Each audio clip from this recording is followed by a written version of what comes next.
Hello friends, आप सभी का स्वागत है आपके अपने YouTube channel GS with current affair में। आज का हमारा टॉपिक है संगम युग।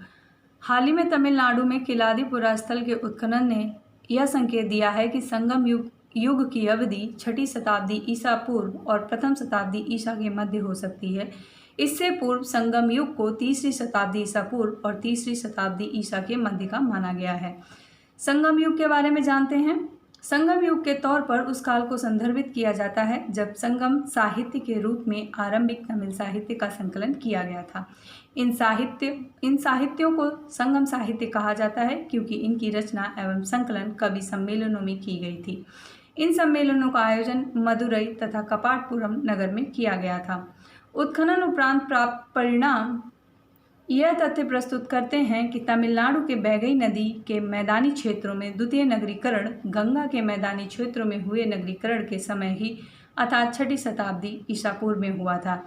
जैसा कि आप सभी जानते हैं कि प्रथम नगरीकरण सैंदव सभ्यता के दौरान हुआ था और द्वितीय नगरीकरण 6ठी शताब्दी ईसा पूर्व के दौरान हुआ। बैगई नदी के मैदानी क्षेत्रों में 6ठी शताब्दी ईसा पूर्व में ही साक्षरता प्राप्त कर ली गई थी अथवा लेखन कला को ग्रहण कर लिया गया था। यहाँ से कृषक समाज, पशुपालन, बुनकर उद्योग से साक्ष्य प्राप्त हुए हैं। संगम युग का निर्धारण करने वाले साक्ष्यों के विविध स्रोत हैं। पहला, अभिलेख। अशोक के शिलालेख, हाथी गुम्फा अभिलेख, बेल्वी-कुडी तथा तिरुकोइलूर से प्राप्त अभिलेख इत्यादि। मदुरई से प्राप्त सिक्के तमिल प्रदेश और रोमन साम्राज्य के मध्य व्यापारिक वाणिज्यिक संबंधों की ओर संकेत करते हैं। पुरातात्विक प्रमाण में जो कि पुडुचेरी में मिले हैं, अरिकामेडु से प्राप्त हुए हैं, रोम और तमिलनाडु के मध्य व्यापारिक संबंधों की पुष्टि करते हैं। विदेशी वृत्तांत संगम साहित्य के अतिरिक्त यूनानी और रोमन लेखकों जैसे विदेशी यात्रियों के साहित्यिक वृत्तांत संगम युग के अध्ययन के अत्यंत महत्वपूर्ण स्रोत हैं। मेगास्थनीज ने अपनी पुस्तक इंडिका में भी 3 तमिल राज्यों का वर्णन किया है। संगम साहित्य में मुख्य रूप से तोल्कापियम, इत्थुथोकै तथा पत्थुपातु सम्मिलित हैं। ये कृतियां संगम युग के इतिहास को जानने में महत्वपूर्ण जानकारी प्रदान करती हैं। तोल्कापियम तमिल व्याकरण का एक ग्रंथ है जिसके रचयिता तोल्कापियर हैं। यह ग्रंथ तत्कालीन राजनीतिक, सामाजिक, आर्थिक परिदृश्य का वर्णन करता है। इत्थुथोकै में 8 कविताएं हैं और पत्थुपातु में 10 संक्षिप्त पदों का संग्रह है। 2 महत्वपूर्ण महाकाव्य शिल्पाधिकारम और मणिमेकले उत्तर संगम युग से संबंधित हैं। परंपरा के अनुसार कुल 3 संगम आयोजित किए गए। प्रथम मदुरई में, द्वितीय कपाटपुरम में और तृतीय मदुरई में आयोजित किया गया। संगम युगीन राज्य व्यवस्था कैसी थी? प्राचीन काल में तमिल प्रदेश में 3 राजवंश चेर, चोल, पांड्य का शासन था तथा जिनके राजकीय प्रतीक धनुष, व्याघ्र और मत्स्य थे।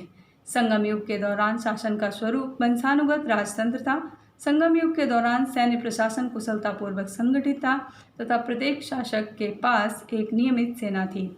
संगम युगीन समाज। तोल्कापियम में 5 प्रकार की भूमि का वर्णन किया गया है। कुरुंजी, जिसे पहाड़ी भूमि कहते हैं, मुल्लई, जिसे चरागाह भूमि कहते हैं, मरुदम, कृषि भूमि को, नेगल, तटीय भूमि को तथा पलई, मरुभूमि को कहते हैं। इन 5 भूखंडों में निवास करने वाले लोगों ने अपने संबंध, मुख्य व्यवसाय और साथ ही साथ प्रमुख आराध्य देव थे। तोल्कापियम में निम्नलिखित 4 जातियों का वर्णन मिलता है। अरासर शासक वर्ग होता था, अंथानर पुरोहित वर्ग होता था, बनिगर व्यापारी वर्ग होता था और बेल्लार कृषक वर्ग होता था। अनेक काव्यों में महिलाओं के शौर्य की प्रशंसा की गई है, परंतु विधवाओं की स्थिति दयनीय थी तथा सती प्रथा भी प्रचलित थी।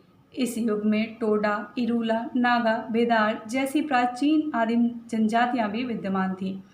संगम युगीन अर्थव्यवस्था। कृषि मुख्य व्यवसाय था। संगम युगीन अर्थव्यवस्था का धान सामान्यतः उपजाई जाने वाली प्रमुख फसल थी। साथ ही रागी, गन्ना, कपास, काली मिर्च, अदरक, हल्दी, दालचीनी तथा विविध प्रकार के फसलों की कृषि की जाती थी। राज्य की आय का प्रमुख स्रोत भू राजस्व था। हालांकि विदेशी व्यापारियों पर सीमा शुल्क भी आरोपित किया जाता था। संगम युग के हस्तशिल्प भी प्रसिद्ध थे तथा इसमें बुनाई, धातुकर्म का शिल्प सम्मिलित थे। पोत निर्माण व आभूषण निर्माण उद्योग भी प्रचलित थे।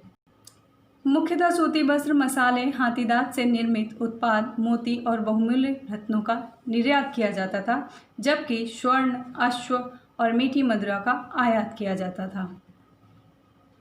मिलते हैं एक नई वीडियो के साथ। Thanks for watching my video.